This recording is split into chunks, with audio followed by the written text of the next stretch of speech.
Still, what you say, how you choose to answer various questions remains vitally important. Again, let's look at two interviews. First, someone not well prepared. He didn't rehearse, didn't practice. He complains. He talks about money too early in the interview. He doesn't really ask questions, and he can't answer the tough questions. Tell me, Mr. Hunang, why did you leave your last job?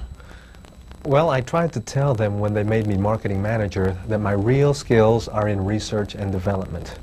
I hated the marketing role, but nobody seemed to care. The problem was that our research and development people kept producing the wrong products for the market we were in. I tried to put them right, but nobody was listening, as usual, so I was between a rock and a hard place. Frankly, it was a shambles.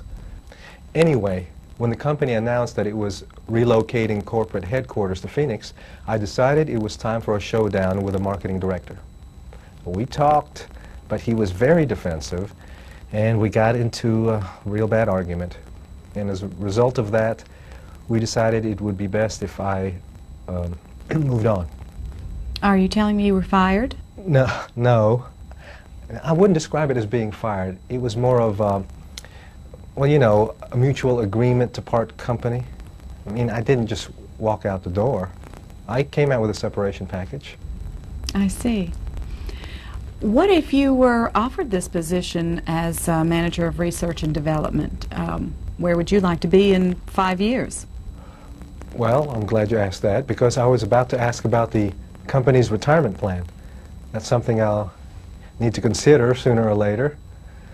But to get back to your question, I would have to know the current salary before I could say what I expect to be earning in 5 years' time. What does the job pay? Well, I wasn't referring to salary, Mr. Hunang, but never mind, we'll go on. Let me ask you this question. We have two other candidates who are qualified for this job. Why do you think that we should hire you? Well, I find it hard to believe that the other two candidates would have as much experience as I have. I have a solid background in research and development and marketing. I mean, the other guys may interview better than me, but that doesn't mean they're going to do a better job. You can see my track record from my resume. I think it speaks for itself.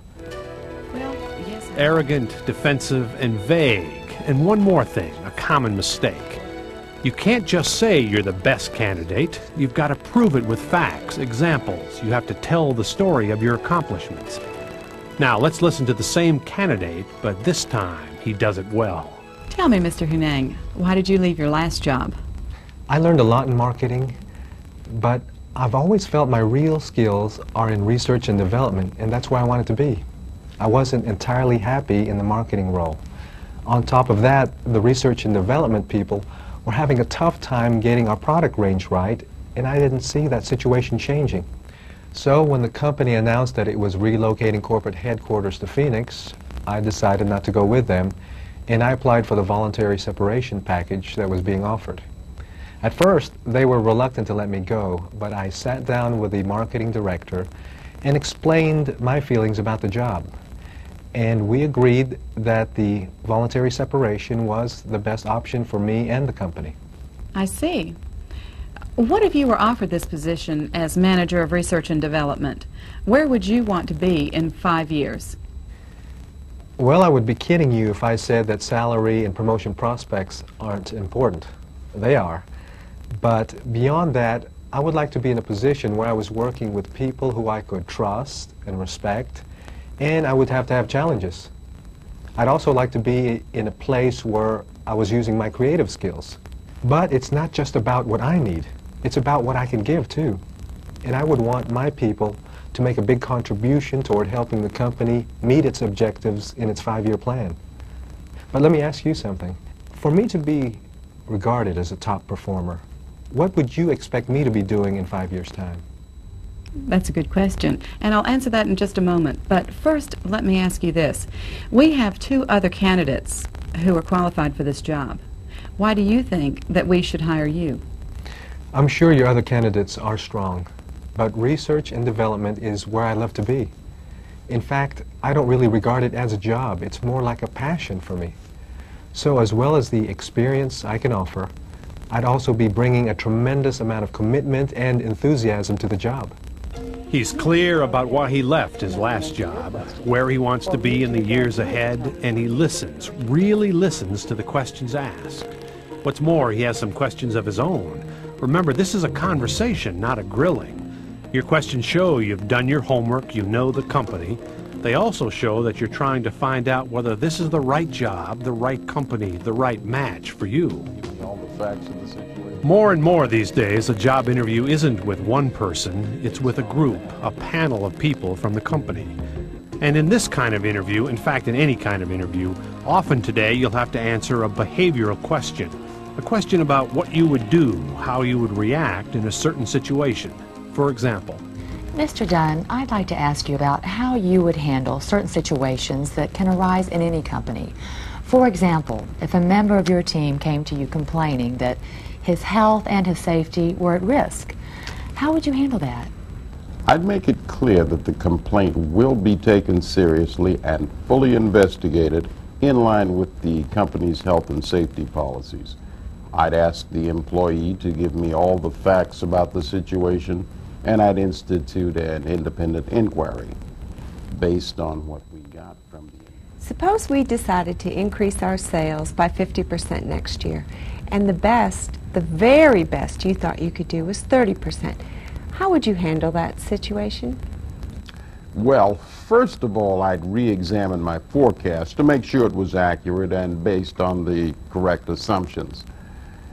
If I were still convinced that 30% was the very best we could do, I'd prepare a report to support my arguments, and I'd present it to whomever needed convincing. And what if a female employee came to you and made accusations of sexual harassment against a coworker? How would you handle that? I would imagine you have a policy for handling that kind of allegation, and I'd be sure to follow the correct procedure. First, I would want to assure the female employee that her allegation was taken very seriously and that a formal investigation would be launched. another kind of interview, a tough one, is an unstructured or wandering interview. The interviewer may not ask many specific questions about you and your experience. He may talk on and on about the company, his department, his problems. In fact, he may just want to talk about his recent trip to the beach. Your challenge is to listen, but still find a way to talk about your accomplishments. Okay, all right, let's see what we've got here. Oh, you're from Philadelphia, right? Yes, that's right. Now, I was born and raised in I Philadelphia. went to college with a guy from Philly. Now, what was his name? Peter Ralston. You ever bump into him? No, but it's a large city, and I lived in a He was one crazy guy. He played quarterback on our football team. Had a really strong arm, too, I'll tell you. He played hard. He partied hard, too, come to think of it. Oh, boy. Well, enough about my college days. We need to get down to business. Why don't you tell me everything you can about Barbara Courtney? I'd be glad to. Good. After I graduated from Canfield High, I went to Carnegie Mellon University to study. There's another great town, Pittsburgh. Steelers. You like football? No, I can't say that I do.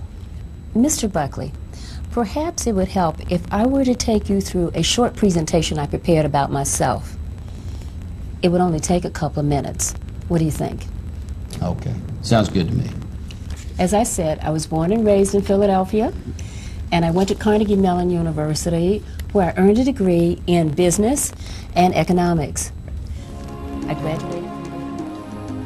Mr. Buckley. Finally, before you leave, make sure you have clearly established what happens next. Are they interviewing more candidates? Will there be a second round of interviews? And when will they notify the candidates? In other words, what's the next step? Then, Mr. Buckley, I should call you Monday by 10:30. That'll be fine.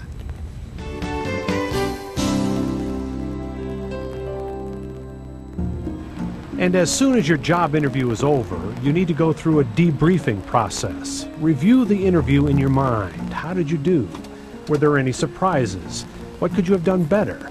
Debriefing is a great tool for the next interview. Well, how did I do? My handshake was firm, I think.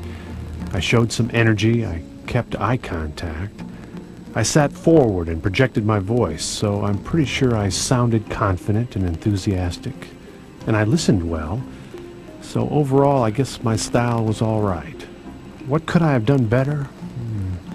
I was thrown by that what-if question about increasing profits by 50%. I hadn't figured on that. I should be ready for that in the future. Oh, and I forgot to mention my training experience. I must remember to add that in the thank you letter. When you get back home or back to the office, be sure to write that one-page thank you letter. It's still effective and it's a great idea. And again, if there was anything you wished you had said, anything left vague that you want to clear up, mention it in your letter. Let's review. At the beginning, there is never a substitute for preparation, for learning all you can about the company, the job, the person who will be doing the interview.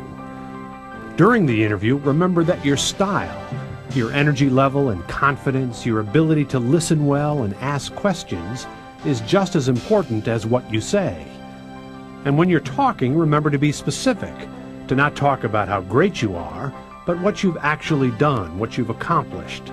And don't leave the interview without a clear understanding of what happens next.